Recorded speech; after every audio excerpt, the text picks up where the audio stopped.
সময়টা ছিল ২০০৮ সাল। বাংলা সিনেমার আকাশে তখন একটাই নাম, শাকিব খান।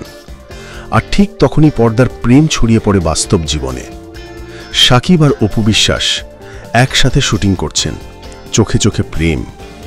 অপু বিশ্বাস নায়িকা, সহকর্মী আর ভালোবাসার মানুষ। গোপনে হয় বিয়ে, আর সেই প্রেমের ফসল আব্রাহাম খান জয়।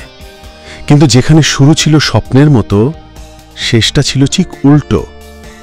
মিডিয়ার সামনে একদিন হঠাৎ অপু জানিয়ে দেন সবকিছু, আর সেখান থেকেই শুরু হয় দূরত্ব, বিচ্ছেদ, এক নতুন অধ্যায়ের শুরু। দ্বিতীয় অধ্যায় শুরু। বছর যায়, আমার নতুন গল্প। এলো আরেক নায়িকা, বুবলি। পর্দায় করা ছিল হিট জুটি, আর বাস্তবেও তারা হয় কাছের। ফের বিয়ে, ফের সন্তান। এইবার জন্ম নেয় শেহজাদ খান জয়। কিন্তু আগের মতোই সম্পর্ক থাকে আড়ালে। আর একদিন আবারও সামনে আসে বাস্তবতা। সম্পর্কের টানাপড়ন, দূরত্ব এবং শেষমেশ বিচ্ছেদ। শাকিব যেন ভালোবাসায় বারবার হেরে যাচ্ছেন। তৃতীয় অধ্যায়, গুঞ্জনের গল্প। কিন্তু শাকিব থেমে থাকেন না। এখন চারদিকে নতুন গুঞ্জন। এইবার নায়িকা পূজা চেরি।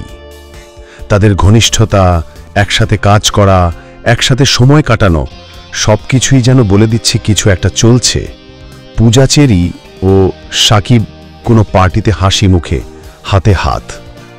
যদিও কেউ কিছু স্বীকার করে না, কিন্তু বাতাসে প্রেমের গন্ধ।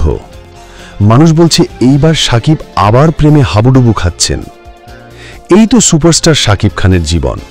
ক্যামেরার আলোয় ঝলমলে, কিন্তু ব্যক্তিগত জীবনে ভালোবাসার অদ্ভুত জটিলতা। প্রেম আসে যায়, কিন্তু শাকিব থেকে যান আলোচনার কেন্দ্রবিন্দুতে।